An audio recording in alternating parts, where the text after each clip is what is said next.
The CNBC app. Global market news in one place. Customizable sections and personalized alerts. Stocks tracking, interactive charts and market insights all in your hands. Stay connected. Stay informed. Download the CNBC app today. A very warm welcome to Scorebox Europe. I'm Steve Sedgwick with Karen Cho, Juliana Tattelbaum in London and Charlotte Reed at the French National Assembly in Paris. These are your headlines. Israel and Hamas appear to have agreed to a US-brokered ceasefire deal and hostage return, a first step towards ending their two-year war. Outgoing French Prime Minister Sebastian Lecornu says the country should have a new Prime Minister within 2 days as lawmakers scramble to fix France's latest political crisis. What I can say after my consultations is that there is an absolute majority in the National Assembly that opposes dissolution, a new dissolution. And I think that the situation allows the President to name a Prime Minister in the next 48 hours. And Hong Kong listed shares of HSBC plunge as the lender stops buybacks for 3 years to fund a $13.6 billion plan to take Hang Seng Bank private.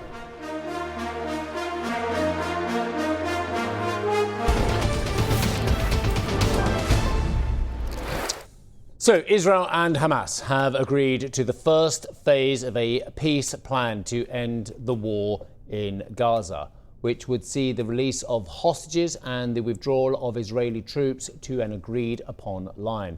US President Donald Trump hailed the agreement on Truth Social, adding later that he expects the release of the hostages to be on Monday. Israeli Prime Minister Benjamin Netanyahu is set to convene his cabinet to approve the deal today. It's not yet clear whether there has been progress on some of the more contentious aspects between the two sides, including whether Hamas will be willing to disarm. Speaking to Fox News, Trump outlined what he sees as the next steps following the agreement. Gaza being rebuilt. We're forming a council that the Council of Peace, we think it's going to be called, and it's going to be very powerful, and it's going to really I think to a large extent it's going to have a lot to do with the whole Gaza situation. People are going to be taken care of. The big thing is hostages are going to be released. It's probably, our time would be probably Monday. Well, the agreement has been hailed by world leaders, including UK Prime Minister Keir Starmer, who called for a rapid implementation.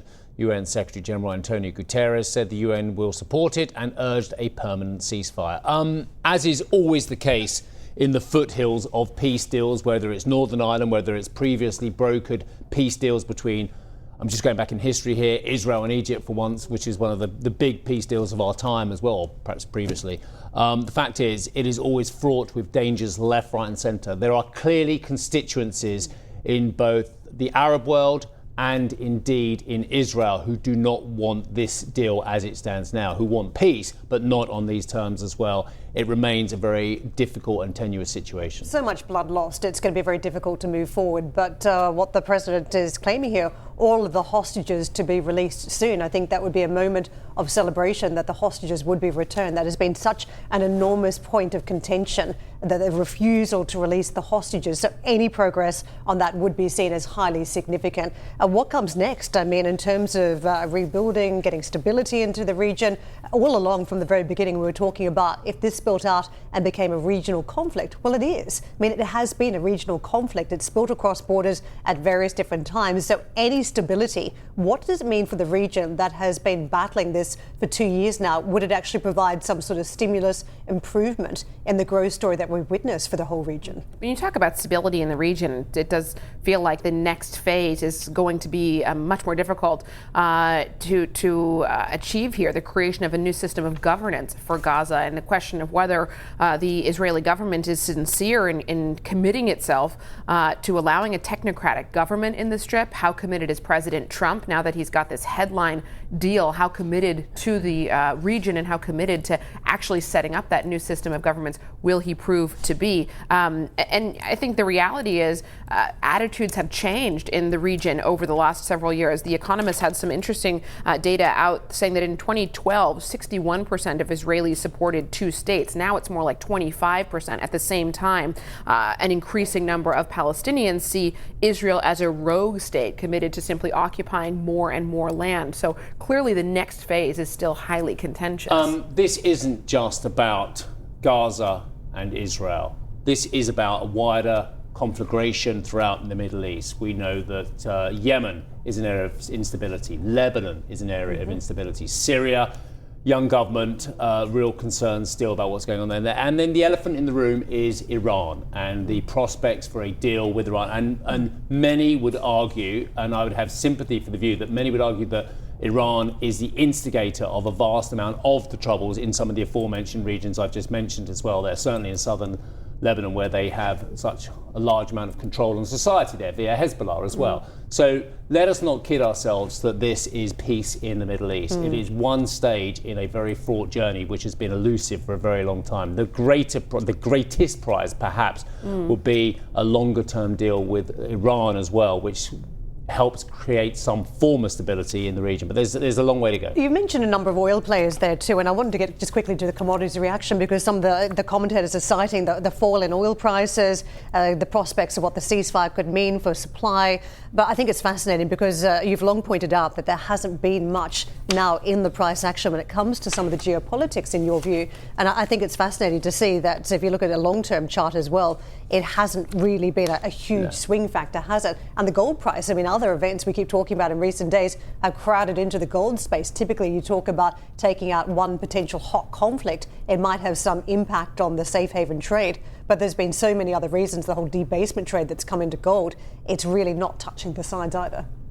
We're going to push on to the story around France. French President, I should say, Emmanuel Macron will appoint a new Prime Minister within the next 48 hours. The announcement came during an interview on France 2 television with the outgoing Prime Minister Sebastian Lecornu. He said most parties in the lower house did not want new elections and that he expected a deal on a new budget would be passed this year.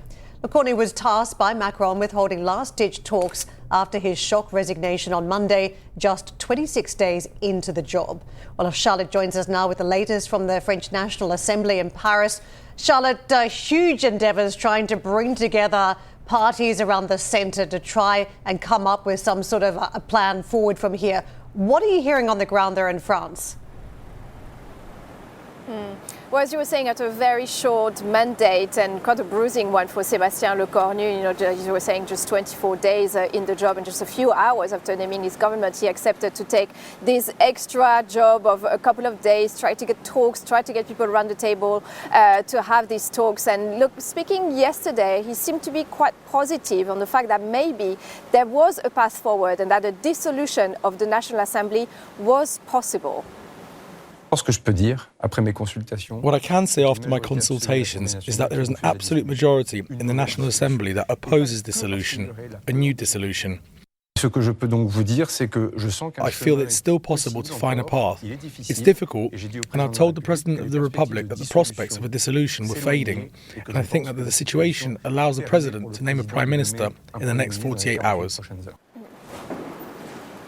So after 48 hours of extra talk, now we have to wait for another 48 hours for the president to name a new prime minister. That's what Sebastian Lecornu said last night. It was then confirmed by the Elysée that President Macron will pick a new prime minister by the end of tomorrow, so by the end of Friday. The question is, who will that be and which party will this person come from? And that is the big question, because we know that Barnier, Bayrou, Lecornu, they've all come from the center-right bloc that has been the bloc that the government has been relying on. Now, a lot of calls are from the new Prime Minister to come from the left, so we have to wait and see. But what we heard from the left and the socialists is that they will happily come around the table if there is a review of the pension reform. Yes, infamous pension reform coming back on the table, even though it was adopted 2 years ago. It is still very much a lightning rod when it comes to French politics, and they want a review of that reform. So we have to wait and see whether this is the case or not. What we heard from the other party on the center-right, that is an ally of President Macron, Macron's party is that they want absolutely no review of that reform at all. So we have to see whether they can agree on that or not. What we heard from the far right to the Rassemblement National, they say they won't support any government at all, that this is the end of the game, that they want a dissolution or nothing. So again, it would be interesting to hear who can be the new Prime Minister to get all these people to agree. From what we heard from Sebastian Lecornu last night, seemed to be hinting at maybe a technocratic government would be the best bet. People that don't have any ambitions on the presidential election of 2027. So here again, we have to wait and see what that means. But look, we've talked about for many, many weeks of can these people agree? The National Assembly is extremely fragmented. You have three blocs that don't agree on anything. And we know that the person that comes in charge will have to look at the budget. And that is the key now. By December 31st, they have to agree on the budget. Sebastian Lecornu said there is a draft, very imperfect budget that is kind of ready to be discussed to bring the deficit between 5 and 4.7% next year from 5.4% this year. But here again, repealing the pension reform mimics some extra costs. I mean, the cuts will need to come from somewhere else. And that will be a very complicated conversation to have here again. Charlotte, it feels like the most likely scenario that the street is sort of coalescing around this scenario where Macron appoints a technocrat to the PM position. You talked about the possibility of him appointing someone from the Socialist Party, from the left. If he were to appoint a simple technocrat, would that appease the socialists in your view, enough to get their support to pass a budget by the end of the year? So potentially, that's one of the scenarios that we're looking at, have a sort of kind of technocratic government, have the question of the reopening of the pension reform. And here again, Sebastian Lecornu was saying, look, it is still a democratic wound to a certain extent, this reform. It's still complicated. It is an issue that it's a conversation that we need to reopen. We need to appease this conversation because otherwise this conversation will hijack the presidential election of 2027. So we need to resolve this issue now to make this issue go away.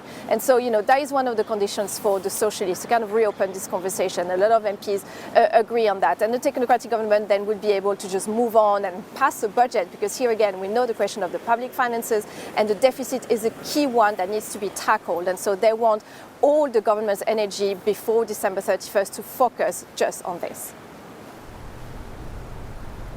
Charlotte, can I just weigh in then and ask you about what happens with Emmanuel Macron from here? Because there's still a lot of chatter about what his future looks like, whether he can survive this. If the talks don't go the way that he intends, if we don't see the right outcome, and if the government simply just fails to hold together yet again, where does that leave Emmanuel Macron? Yeah, we've heard a lot of calls, including from some of his closest allies, calling for an early presidential election. That's what we heard earlier this week from Edouard Philippe, who was his own prime minister during his first mandate during 3 years, say, look, this is just too messy. We can't carry on like that until spring 2027. We should do an orderly presidential election next year after the budget is passed. Sebastian Lecornu, yesterday, the outgoing prime minister, said, look, given the international situation, it would be a very negative message, and also it would set a precedent that any elected official, whenever people are unhappy, you force them to step down. A mandate is a mandate, and that it just should function just like this. So that is the conversation that is going. Certainly, the question of Macron's legacy here is at stake, because if there is a review of the pension reform, if we see some tax hikes to kind of plug the budget, we know that these are the two totemic things that were the Macron legacy. The pension reform and no increase of taxes. And if we see the undoing on these two things, that would be also very highly symbolic. All right there. Thank you very much indeed for that. Looking like a lovely day in Paris, but who knows what's going on politically. Right, let us move on to what do we want to do? Do we want to talk about UK, France, US? That's all. I'll tell you what, why don't we ask George Brown, senior economist at Schroders? I just asked him off camera. I said, George, what are you most excited about? And he's like, I don't know. What are you most excited about? Well, and it has to be economics, by the way. So I'm most excited to finally see the data come out after the shutdown ends. Because, of course, at the moment we're operating in this data vacuum, and I want to see how the data is going to evolve Is it like being a kid in a sweet shop and not like being able to touch any of the sweets? Is that what it is like for an economist? with no doubt. I mean, do you economists out there, do you all feel a bit bereft that you've lost your fixes of data? Is that how it works with you lot?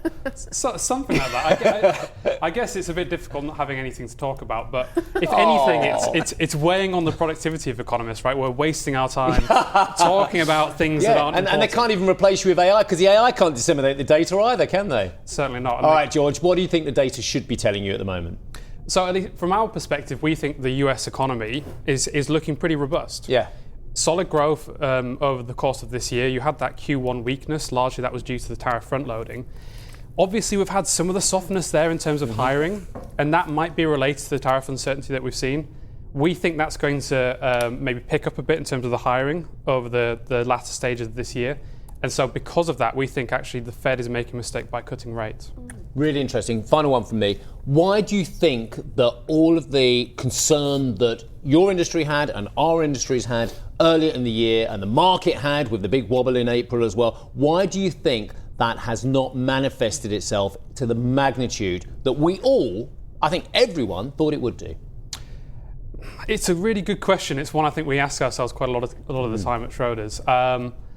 I think maybe there's still some of the impact to come through in terms of the tariffs. You can't just suddenly impose, let's say, a 10% increase in the effective tariff rate and not expect that to have some impact on inflation. So we're still expecting that to have some impact at some point, but so far we just obviously haven't seen that. Maybe there's been some margin compression, maybe there's been some rerouting of trade, but certainly we're expecting that to come through at some point. And now you've buried a little carrot in your research, so I'm just going to dig it out. And it's around France, and I think it's fascinating. And the point you make is that France does not meet the criteria for the ECB's transmission protection instrument. It's a very wordy economic language there, but what it effectively means that you could get a test of this instrument, this tool that the ECB had specifically designed to be able to swoop in, save the day if bond vigilantes managed to crowd around one particular bond market in Europe. So you're saying that with all this chaos going on, it could actually prove somewhat of a test for the ECB as to whether it gets involved or whether it stays on the sidelines.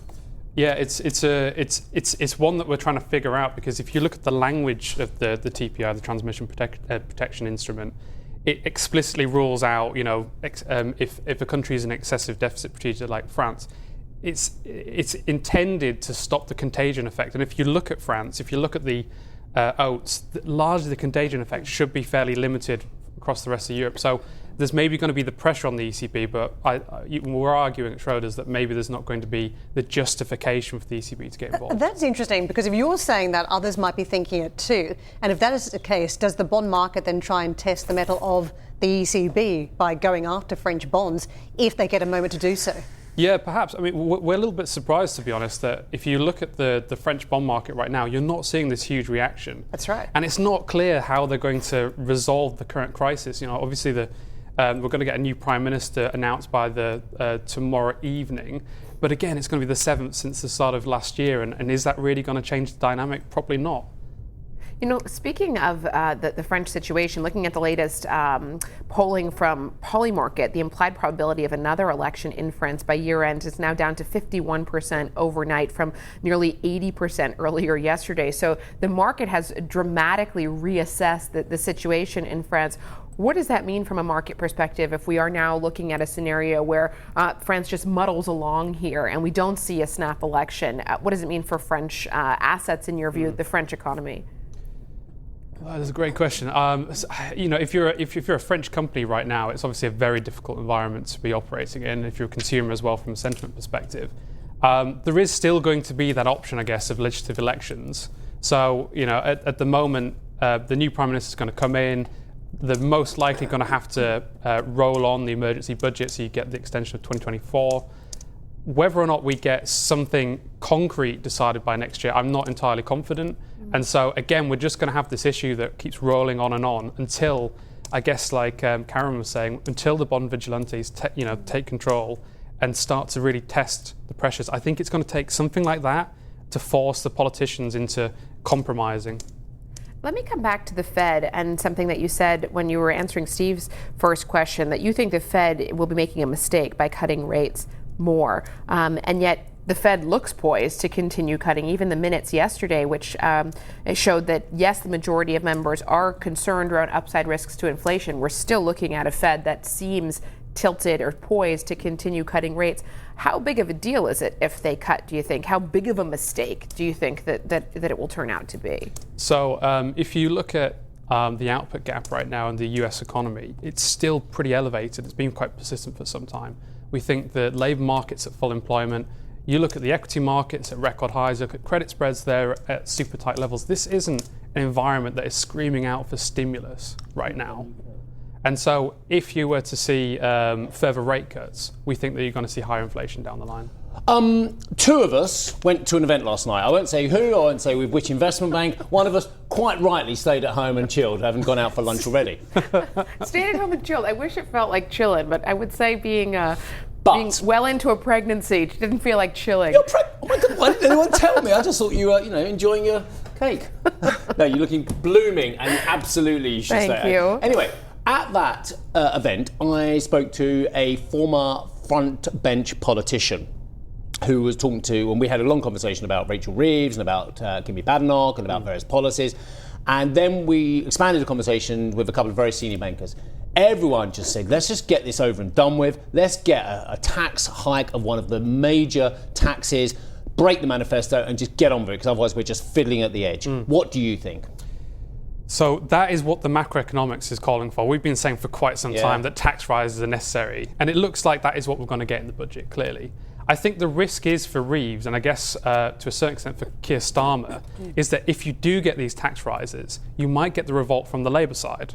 Like, you might get it from the voters, let's say, first, in terms of the polls. That puts the pressure on Labour. Maybe that puts the pressure on Starmer to replace Reeves. Is he going to replace Reeves with someone who's as committed to fiscal sustainability as Reeves? I'm not so confident. So you can kind of get... You can't build the rest without the foundation. She's got to get that right this time round, hasn't she? Yeah, and it's a really, really tight needle that she's trying to thread here. It's not clear what she's going to be able to do. Okay, well, that's all to come, and that won't be any later. You will have the data on, 26th of November? I think so, yeah. God, we've got a long while to wait. Yeah. We normally have these things in October, don't we? Yeah. George, lovely to see you. I'm sorry that you and the rest of the economics world are just biting your lips and just going, where's our data? It's coming. Must be a very difficult time for you. I wish you well. Thank you very much. George Brown, senior economist at Schroders. What's coming up on the show? Well, we've got a lot for you this morning. German technology company Autobahn prepares to go public in a more than $4 billion listing. Will be live in Frankfurt. UK Prime Minister Keir Starmer touts trade ties with India. We'll have the latest from his trip, and we'll have more on France's political turmoil when Charlotte is joined by Jean-Yves Camus, live in Paris. That conversation at 8:15 London time.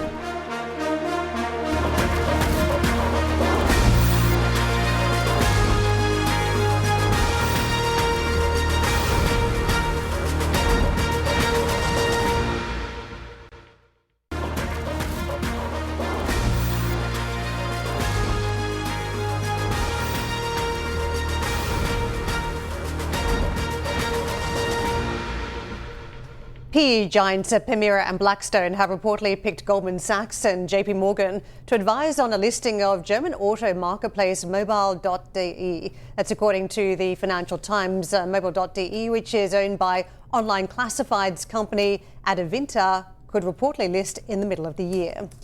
A German medical technology company, Ottobock, is set to go public on the Frankfurt Stock Exchange today. Expected to raise more than 800 million euros. The company priced its shares at 66 euros a piece, giving it a valuation of around 4.2 billion euros. Annetta is in Frankfurt with more. Annetta, I often feel like there's applause behind you when you're giving us one of your terrific reports. I know it's not just for you, but it's around the IPO process. How many IPOs are really coming to market? Does it feel like the window is well and truly open? Yes, well, that's the first big IPO here on the German market and the prime standard for the whole year. And of course, everybody is excited about that, and especially the fact that the pricing came in at the upper end of the price range is a hopeful sign that potentially more companies are going to tap the market in the last sort of months of this year. But let me talk about Ottobock itself, because it's quite an interesting company. They were founded right after the First World War, and literally company, when they were founded, of course, it was a handmade, artificial limb producer. And throughout the year, they did grow into the world market leader in that field. They're actually having 30% of the world market of prostheses and, of course, artificial limbs.